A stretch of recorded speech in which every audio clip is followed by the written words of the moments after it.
عافیت چاہو جو آؤ دامن اسلام میں، یہ وہ دریا ہے کہ جس میں ڈوبتا کوئی نہیں۔ اور سنو، اگر اللہ کے نبی علیہ السلام کے نقش قدم سے 1 انچ بھی اگر ادھر ادھر آپ نے بھٹکنے کی کوشش کی تو آپ کی زندگی آپ کے لیے وبال جان بن جائے گی، اور جس ڈگر پر آپ چلنے کی کوشش کریں گے وہ ڈگر سیدھا جہنم کی طرف آپ کو لے کر کے جائے گا۔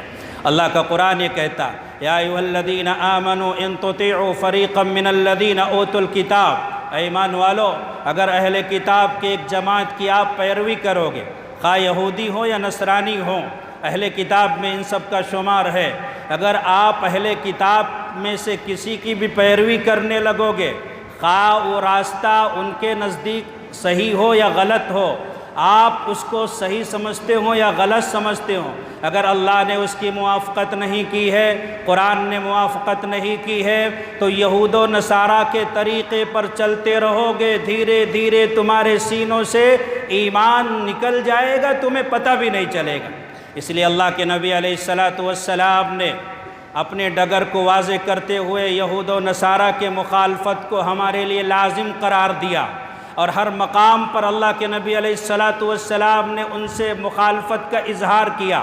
آپ تعجب کریں گے، شریعت اسلامیہ میں طہارت ضروری ہے، اور بغیر طہارت کے نماز نہیں ہوتی۔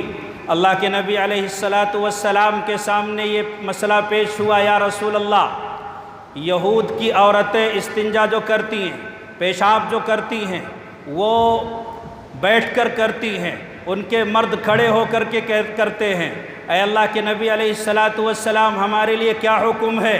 حضور پاک صلی اللہ علیہ وسلم نے فرمایا، ان کی عورتیں بیٹھ کر کرتی ہیں، اچھا کرتی ہیں، لیکن ان کے مرد اگر کھڑے کھڑے پیشاب کرتے ہیں تو یہ اچھا نہیں کرتے۔ میرے صحابہ، میری یہ تعلیم ہے، میری یہ تبلیغ ہے، میرا یہ فرمان ہے، میری امت کے ایک ایک فرد کو بتا دو کہ سنت طریقہ یہ ہے کہ تم کھڑے ہو کر کے نہیں بلکہ بیٹھ کر کے پیشاب کیا کرو اور استنجا کیا کرو۔ صحابہ بیٹھ کر کرنے لگے، یہودیوں نے باتیں بنائی کہ ارے یہ کیا کر رہے ہیں، عورتوں کی طرح بیٹھ کر کے پیشاب کرنے لگے۔ اللہ کے نبی علیہ السلام نے فرمایا، ان کی باتوں کو دل پر نہ لینا، ان کے طنز و تعریض سے پریشان نہ ہونا۔ محمد الرسول اللہ کا وہ دین ہے کہ جو تھامے گا اس کے مقدر میں عزت ہے، اور جو نہیں تھامے گا ذلت اس کے مقدر میں ہے، کوئی اسے عزتوں سے ہمکنار صبح قیامت تک نہیں کر سکتا۔ اور آگے بڑھو، نماز کا مسئلہ ہے۔ اللہ کے نبی علیہ السلام نے فرمایا، نماز بہترین عبادت ہے، یہ مسلمان اور کافر کے درمیان حد فاصل ہے۔ جان بوجھ کر نماز چھوڑ دو تو انسان دامن اسلام سے نکل کر کے کفر کی چہار دیواری میں داخل ہونے کے قریب ہو جاتا ہے۔ یہ تمام باتیں ایک طرف، لیکن پیغمبر نے یہ فرمایا کہ دیکھو جب سورج نکل رہا ہو، عین سورج کے نکلتے وقت چونکہ مشرکین عبادت کرتے ہیں، لہٰذا تم اپنی نمازوں کو موقوف کر دو، کیونکہ اگر اس وقت نماز پڑھو گے تو مشرکین کی مشابہت کی وجہ سے اللہ پاک تمہاری اس نماز کو قبول نہیں کرے گا۔ یہاں بھی مشرکین کی مخالفت کی اللہ کے نبی علیہ السلام نے تعلیم دی۔ ایک صاحب کو دیکھا ٹیک لگا کر کے نماز پڑھ رہے ہیں، اللہ کے نبی علیہ السلام نے فرمایا، کیا کر رہے تھے؟ یا رسول اللہ، میں نماز پڑھ رہا تھا۔ ارے تم ٹیک لگا کر بغیر کسی عذر کے یہ جو نماز پڑھ رہے تھے، یہ یہودیوں کے نماز پڑھنے کا طریقہ ہے، تمہاری نماز اس طریقے سے نہیں ہوتی ہے۔ یہودیوں کی مخالفت کرو، مسلمانوں والی نماز پڑھو۔ صلو کما رأیتمونی اصلی، جیسے میں پڑھتا ہوں اور میرے نقش قدم پر چلتے ہوئے میرے صحابہ پڑھتے ہیں، ویسے تم نماز پڑھا کرو، اور غیروں کے طریقے پر نماز نہ پڑھا کرو۔ اور آگے بڑھیے، روزہ رکھنا باعث برکت ہے۔ اللہ کے نبی علیہ السلام بھی روزہ رکھتے تھے، اس امت پر روزہ فرض ہے۔ قرآن پاک میں یا ایھا الذین آمنوا کتب علیکم الصیام کما کتب علی الذین من قبلکم لعلکم تتقون، کہ دیکھو پہلی امتوں پر بھی روزہ فرض تھا، اس امت پر بھی روزہ فرض ہے، لیکن پہلی امتوں میں مثلا یہودی اور نصرانی جو روزہ رکھتے تھے، پیغمبر نے فرمایا فصل صیامنا وصیام اہل الکتاب اکلت السحور، ہمارے اور اہل کتاب کے روزوں کے درمیان فصل یہ ہے، فرق یہ ہے کہ وہ بغیر سحری کے روزہ رکھتے تھے، تم سحری کھا کے روزہ رکھا کرو۔ یہاں بھی پیغمبر صلی اللہ علیہ وسلم نے یہود و نصارہ کی مخالفت کو ظاہر کر کے صحابہ کرام کو بتایا کہ تمہیں ان کی مخالفت کرنی چاہیے۔ میرے بھائیوں، اچھی چیزوں میں اگر مخالفت ہے تو ظاہر ہے کہ بری چیزوں میں مخالفت اور بھی ضروری ہے۔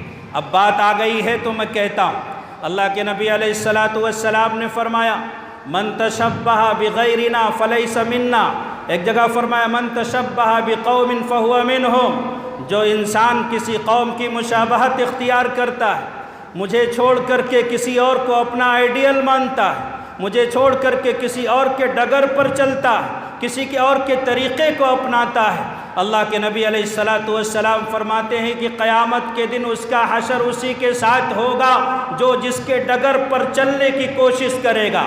اب میں آپ سے محاسبہ کرتا ہوں اور اپنی امت کے ان لوگوں سے کہتا ہوں جنہوں نے یہود و نصارہ کی مرضی کو اپنی مرضی بنا لیا، ان کے طریقے کو اپنانے میں فخر سمجھنے لگے، محمد کا طریقہ انہیں پرانا نظر آنے لگا، محمد کے طریقے پر چلنے میں عار محسوس کرنے لگے، وہ سمجھنے لگے کہ شاید اس میں بے عزتی ہوگی۔ وہ یہ نہیں جانتے کہ میرے نبی کے دہلیز کو اتنا بلند کیا گیا کہ اللہ پاک کی قسم اس دہلیز سے بلند کوئی دہلیز نہیں، آج نہیں، صبح قیامت تک اس امت کو جب بھی کبھی حقیقی چین چاہیے، سکون چاہیے، محمد الرسول اللہ کے دروازے پر اسے کاسے گدائی لے کر کے ضرور آنا پڑے گا۔ تنگ آ جائے گی خود اپنے چلن سے دنیا، تجھ سے سیکھے گا زمانہ تیرا انداز کبھی، تبھی کامیابی ملے گی۔ تو میں عرض کر رہا تھا کہ آج اس امت نے یہود و نصارہ کے تلوے چاٹنے کو اپنا مزاج بنا لیا، ان کے قے کو اپنے منہ میں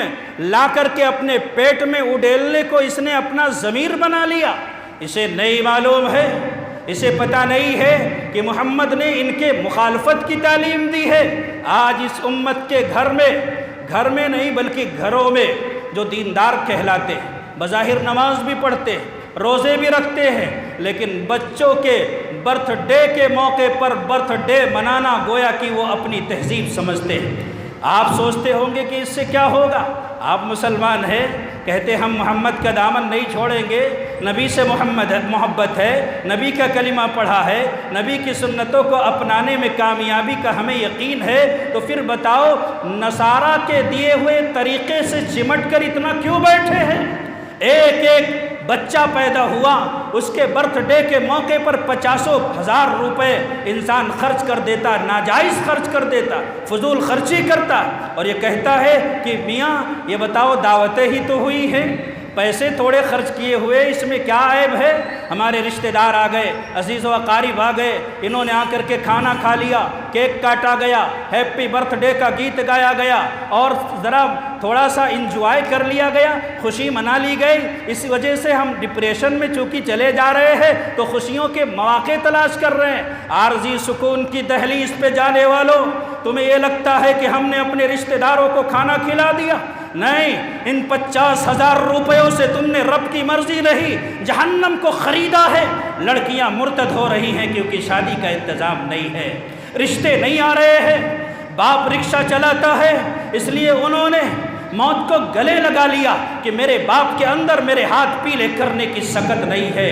سابرمتی دریاؤں میں جا کر کے کود گئی، ریل کی پٹریوں پر جا کر کے چمٹ کر کے انہوں نے جان دے دی۔ جاؤ حیدرآباد چار مینار سے پوچھو کتنی لڑکیاں چار مینار سے کود کر کے خودکشی کر چکی ہیں، اور آج ہم برتھ ڈے کی گندی تہذیب سے چمٹ کر کے محمد الرسول اللہ کی سنتوں سے بغاوت کا اعلان کر کے مسلمان بنے بیٹھے۔ ہمیں جنت چاہیے، جنت میں چلے جائیں گے، حوض کوثر کا جام مل جائے گا، نبی کے ہاتھوں حوض کوثر کا جام نصیب ہوگا، نبی ہمارے لیے شفاعت کریں گے۔ ان پاگلوں کو بتا دو کہ نبی کی سنت کی توہین کرنے والے اتنے بدترین مجرم ہے کہ نبی کے ہاتھوں حوض کوثر کا جام تو دور کی بات ہے، ایک قطرہ بھی پانی کا انہیں نصیب ہونے والا نہیں ہے۔ مذاق بنا کے رکھ دیا، ادھر مسجد میں آئے ادھر برتھ ڈے منا رہے۔ ادھر مسجد میں آئے ادھر ویلنٹائن ڈے منا رہے، ادھر مسجد میں آئے اور ادھر حق ڈے منا رہے، روز ڈے منا رہے۔ خبیثو، ان گندی حرکتوں سے توبہ کرو، ورنہ اللہ کا قرآن یہ کہتا ہے ان تطیعوا فریقا من الذین اوتوا الکتاب یردوکم بعد ایمانکم کافرین۔ ان خباثتوں کی وجہ سے سینے سے ایمان نکلے گا، کافر ہو جاؤ گے۔ کلمہ پڑھ کے تمہیں فائدہ ہونے والا اس سے نہیں۔